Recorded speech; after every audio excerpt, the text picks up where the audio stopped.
नमस्कार। Janaki FM 106 megahertz तक जानकी समाचार में अपने के स्वागत है। श्रावण से सुनाल जाओ समाचार।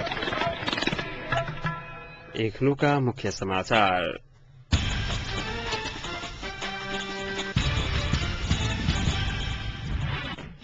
राष्ट्रपति समक्ष विभिन्न देशक राजदूत सब ओहदा के प्रमाण पत्र कयलक प्रस्तुत।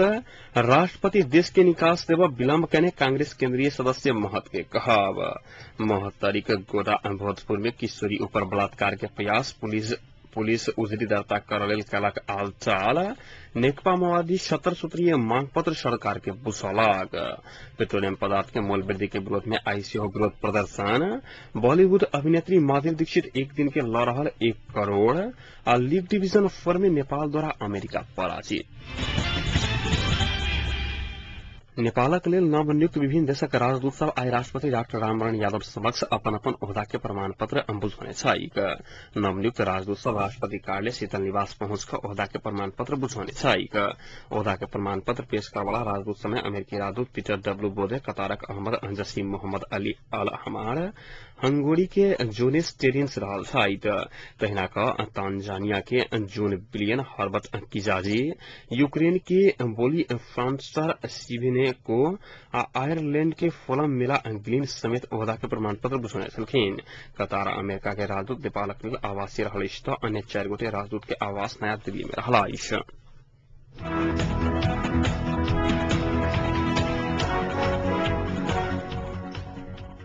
नेपाली कांग्रेस केंद्रीय सदस्य डाक्टर रामचरण महत देश के निकास देवा राष्ट्रपति कदम उठाव विलम्ब भ चुकल बतवे तत्काल अग्रसरता लावाप्रत बतौने छलखिन। रिपोर्टर्स क्लब आई राजधानी में कैने साक्षात्कार में नेता महत 1 हफ्ता के लेल समय दकर राष्ट्रपति नया प्रधानमंत्री के नाम देव दल सबके आह्वान कर पर तर्क दैत तोकल गेल समय में नाम नहीं आयल तो राष्ट्रपति के विघटित संविधान सभा में बहुमत प्राप्त दल सबके सिफारिश में बहुमत के सरकार गठन कर देश के निकास देव पर बतौने छलखिन। कार्यक्रम में एकीकृत नेपालवादी के नेता लीलामणि पोखरेल संवैधानिक राष्ट्रपति प्रधानमंत्री के हटावा नियुक्त करन निशकत बतवे सरकार के निर्णय के मांग के विकल्प नहीं रहल बतौने छलखिन। राष्ट्रीय प्रजातंत्र पार्टी के अध्यक्ष पशुपति शमशेर राणा 3 दल संग देश के निकास देवा के हैसियत आ क्षमता नहीं भेल कहैत संविधान सभा के पुनर्स्थापन समस्या के समाधान से बेसी आयु बढ़ैत राष्ट्र के संपत्ति सठावा के काज मात्र कहने बतौने छलखिन।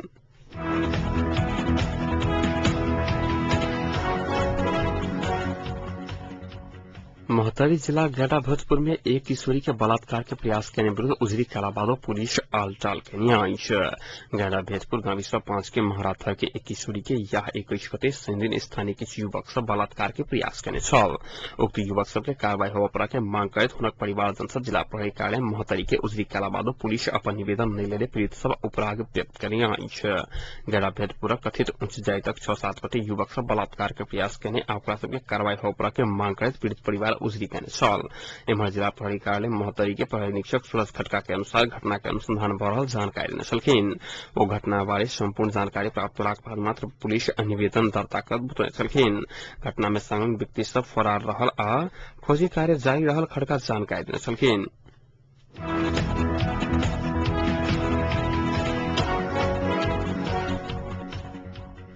नेकपा माओवादी राष्ट्रीय राजनीतिक आ जनजीविका के विषय में तैयार करने 70 सूत्रीय मांग पत्र आज सरकार के बुझौलक अछि।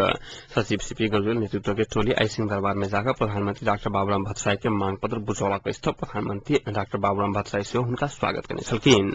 ऐसे पहले डॉक्टर बाबूराम भट्टराय नेतृत्व में तत्कालीन प्रधानमंत्री शेरबहादुर देउबा के बुझौने 40 सूत्रीय मांग पत्र में किछु बुंदा थप कर सरकार के 70 सूत्रीय मांग पत्र बुझौने नेकपा माओवादी जनौलक अछि।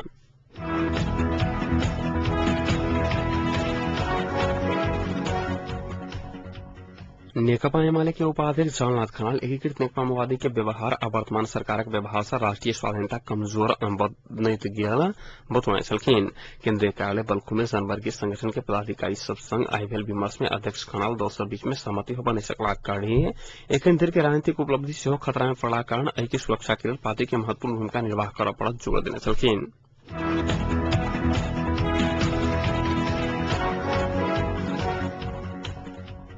सरकार पेट्रोलियम पदार्थ के मूल्य वृद्धि कहने कहत विभिन्न विद्यार्थी संगठन सब अपन विरोधक प्रदर्शन कार्यक्रम आई सेहो जारी रखलक।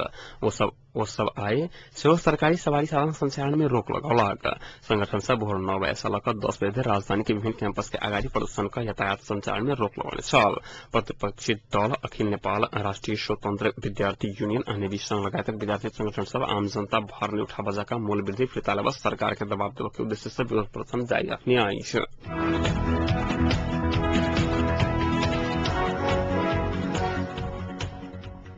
नेकपा माओवादी मोहन वैद केरा नेतृत्व मधेसी राष्ट्रीय मुक्ति मोर्चा क्रांतिकारी के पुनर्गठन कयल गेल अछि। सर्लाही के नवलपुर में संपन्न मोर्चाक विस्तारित बैसार से केंद्रीय समिति के पुनर्गठन कयलक अछि। बैसार से मोर्चाक अध्यक्ष में कृष्ण सिंह देव अंदनवार के चयन कयल गेल अछि। तहिना उपाध्यक्ष में सूर्यनाथ यादव, महासचिव में श्रीराम यादव, सचिव में सुरेंद्र मेहता, कोषाध्यक्ष में उषा पाठक सहित 71 सदस्य केंद्रीय कार्य समिति गठन कयल गेल अछि।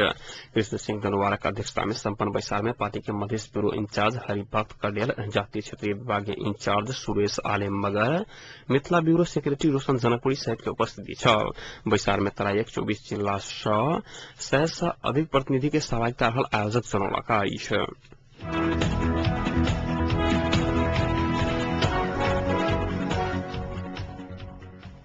नेपाल आदिवासी जनजाति महासंघ केंद्रीय अध्यक्ष राजकुमार लेखी आदिवासी जनजाति जातीय राज्य नैभ पहिचान सहित के राज्य के मांग कर रहल बतौने छलखिन। आदिवासी जनजाति महासंघ जिला समन्वय परिषद इलाम आयोजना के पत्रकार सम्मेलन में लेखी 3 दल कांग्रेस हिमालय माओवादी संहिता के गर्दन दबौला कांड तत्कालीन सभामुख सहित 3 दल संविधान सभा के हत्या करने आरोप लगौने छलखिन। लेखी संहिता नहीं चाहे वाला कांग्रेस हिमालय संहिता के मांग उठौने जका कहने मुदा वो सब ओकर विरोधी रहल आरोप समेत लगौने छलखिन।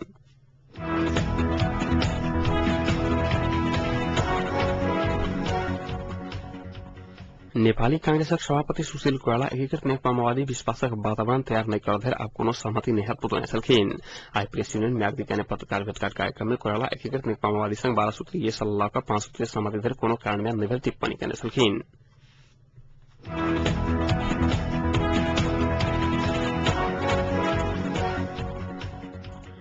बॉलीवुड की अभिनेत्री माधुरी दीक्षित के एक दिन के पारिश्रमिक 1 करोड़ रुपया पहुंच चुकल अछि। बॉलीवुड भित्रान दीक्षित के मोल आकाश छू रहल पछिलका घटना से पुष्टि भेल अछि। आखिर एतेक बड़का रकम किछ के लेल हैत चाहना लेल अपने सब उत्सुक हैब, मगर ई जाननाइ जरूरी अछि शायद कोनो फिल्म में अभिनय करय के लेल हैया कोनो कार्यक्रम में नाचय के लेल नहीं भ एकटा टेलीविजन रियलिटी शो में जज बनय के लेल एतेक बड़का रकम के मांग कयल गेल अछि। कलर्स टेलीविजन के डांस रियलिटी शो झलक दिखलाजा में निर्णायक के कुर्सी पर बैस देबाक लेल माधुरी के हरेक एपिसोड के 1 करोड़ भारतीय रुपया के मांग कयल गेल अछि। ज्ञातव्य है जे झलक दिखलाजा के अगुलका वर्ष में 4वीं संस्करण में समेत माधुरी निर्णायक भूमिका निर्वाह केने छली। माधुरी निर्णायक मात्र नहीं भ समय समय में स्टेज पर जाकर प्रतियोगी सब संग कमर हिलाकर धूम मचौलाक कारणे 4वीं संस्करण में समेत लोकप्रिय बनल छथि।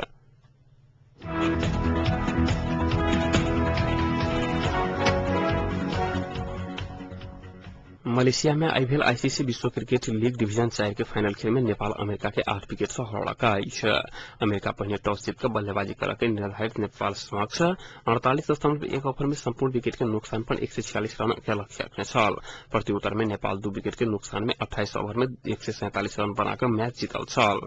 आजुक जीतक संगे नेपाल लीग डिवीजन 4 में खेलने 5 मैच जीतकर डिवीजन 4 के विजेता भेल अछि। संगे नेपाल लीग डिवीजन 3 में समेत प्रवेश पौलक अछि।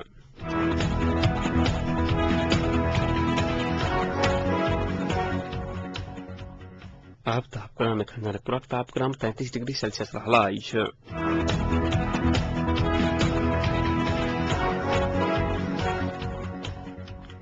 प्रमुख समाचार अंत में पुनः एक बेर फिर से।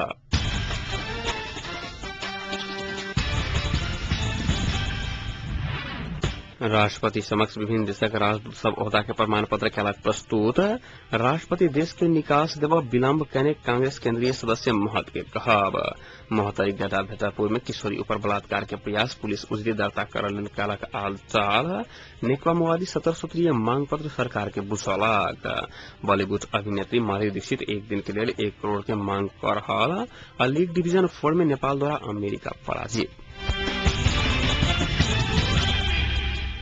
अहिक संग आजुक जानकी समाचार एतै सम्पन्न होइत समाचार कक्षक सम्पूर्ण सहकर्मी के संग हम राधन आज्ञा चाहब समाचार दोसर बुलेटिन के संग काल भर उपस्थित भेटा करब ताधेक सुनते जानकी एफएम 106 मेगाहर्ट्ज। नमस्कार, शुभ रात्रि।